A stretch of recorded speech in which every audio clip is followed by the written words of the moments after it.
Está aqui no verso 13. Então Davi confessou a Natã: pequei contra o Senhor.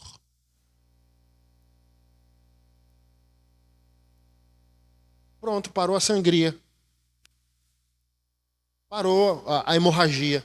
Fui eu. E foi logo contra Deus. Ele não citou Urias nem Betseba. Ele foi logo na base. Foi contra Deus. Mas o que é mais sensacional para mim nessa história toda é que na sequência Natã diz assim: sim, mas o Senhor já te perdoou. Já te perdoou. Passado. Varão, ouve isso aqui. O texto diz, o profeta está sentenciando, julgando o homem de Deus, trazendo a punição da parte de Deus, mas diz, Deus já. O cara nem confessou o pecado todo. O cara nem limpou o dano que ele fez. O profeta diz, tu já foi perdoado. Porque lá no Salmo 21, o que é que ele vai dizer? Deus ama a verdade no íntimo. De fato é com Deus, me arrependi com Deus. Sim, tem que falar com a esposa, mas começa com Deus, eu não vou tirar esse lugar. Com Deus, Deus viu, Deus sabe. Então tu não precisa ser o ator, tu não precisa, sabe, fazer o fundinho musical para se arrepender. Ele já viu se tu vai se arrepender por amor ao ministério, por amor ao teu nome, por amor ao conceito da família. Não, se acabar a família, o que é que vão dizer? Ele vê tudo isso. E ele vê se o arrependimento é por causa do relacionamento com ele. O arrependimento de Davi não é por causa de Urias, nem de Betseba, nem pelo reinado, nem por posição, é pela comunhão da adoração. Por isso ele foi já. Deus olha e diz, quando tu confrontar ele, Natã, tu vai ver do que ele é feito. Ele é adorador.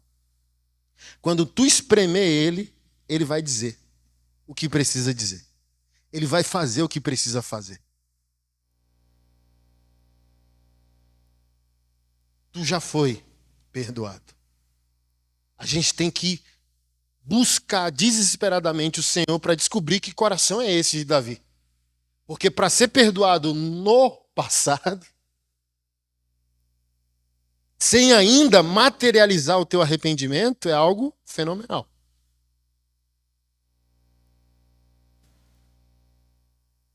Você não morrerá por causa do seu pecado. Contudo, uma vez que você demonstrou o mais absoluto desprezo pela palavra do Senhor ao agir desse modo, seu filho morrerá. A morte da criança, ele transou com Betseba e engravidou. A morte da criança, por parte dos juízes de Deus, era o sinal da seriedade do amor de Deus pelo seu nome, publicamente falando. Então a comunidade blasfema contra Deus porque o homem de Deus deu motivo ao mundo de blasfemar. Isso para Deus é sério porque ele ama a glória do nome dele, a honra do nome dele. Porque agora você deu um mau testemunho, eu vou colocar um sinal da seriedade do seu pecado. A criança vai morrer. Depois que Natã voltou para casa, o Senhor fez adoecer gravemente o filho de Davi com a mulher de Urias. Davi suplicou para que o Senhor poupasse a criança. Aqui, irmão, fica claro mais uma nuance do caráter espetacular desse homem de Deus. A maioria de nós proporia o aborto para fugir do problema. Eu lidei há 2 meses, um ministro famoso de louvor no Brasil. A moça me procurou, ele casado, ele foi namorado, ele é do Rio. A moça de São Paulo, ele ia ministrar em São Paulo e ficava no apartamento da moça. A moça mandou assim a possibilidade de estar grávida. E ela mandou para mim a resposta dele. Maldita, tu falou que estava tomando remédio. Tu disse que ia tirar. Tu vai acabar com a minha carreira. Um homem de Deus, que eu cantava e canto as músicas, né? Canta, pastor, canto, que é propriedade do Espírito Santo. O que a gente produz de bom é do Espírito Santo. O que a gente produz de ruim é nosso. Canto mesmo. Mas o homem de Deus, desesperado para esconder o pecado dele, diz, aborte. E o homem de Deus entendia que a vida é sagrada mesmo concebida em pecado. A vida é santa. E ele clama para Deus não matar a criança. Ele quer a criança. Ele quer a vida.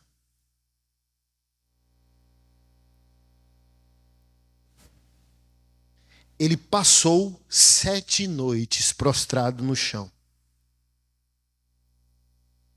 E os servos do palácio insistiam para que ele levantasse e comesse, mas ele recusou. No 7º dia, a criança morreu. Verso 19 diz que Davi percebeu que eles estavam cochichando e que a criança tinha morrido. Verso 20, então Davi levantou-se do chão, lavou-se, perfumou-se, trocou de roupa, foi ao santuário, adorou o Senhor, depois voltou ao palácio, pediu que lhe trouxesse alimento e comeu. Seus servos ficaram perplexos. Não entendemos, disseram. Enquanto a criança estava viva, o Senhor chorou e jejuou. Agora que a criança morreu, o Senhor parou de lamentar e voltou a comer. Davi respondeu: enquanto a criança estava viva, jejuei e chorei, pois pensava, quem sabe o Senhor terá compaixão de mim e deixará a criança viver. Mas por que jejuar agora se ela já morreu? Poderia eu fazê-la voltar? Um dia eu irei até ela, mas ela não voltará a mim. Então Davi consolou Betseba, sua mulher, teve relações com ela. Betseba engravidou e deu à luz a um filho, a quem chamou de Salomão. Querido, o mundo sempre amou uma vítima. A gente fala muito hoje do politicamente correto. Mas o mundo sempre foi assim. Mas um homem de Deus, mesmo pecando, ele se porta como homem. E quando Davi levanta do pecado dele, ele não levanta como vítima. Ele levanta como um homem de Deus.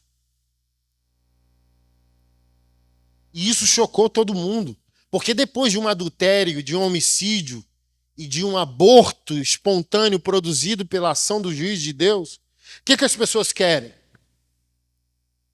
Um derrotado. Sabe? A placa assim, ó, desgraçado. Sabe? Mas Davi não levantou assim, não. Aí ele assustou todo mundo. Porque ele estava lá, ó. Sabe? Aqueles gritos de choro espartano assim, já viu? Mas quando ele viu que a criança morreu, ele levanta ereto. Ele não levanta corcunda. Ele levanta ereto.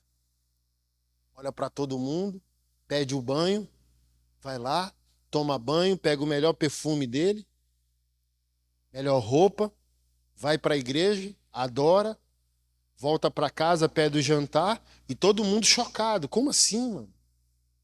Uma criança acabou de morrer, um marido acabou de morrer e uma mulher está em depressão, inconsolável.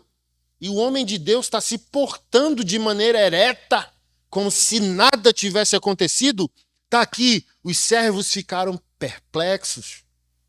Porque, irmão, se pecou como um homem, tem que se arrepender como um homem. E homem sempre assusta gente frágil.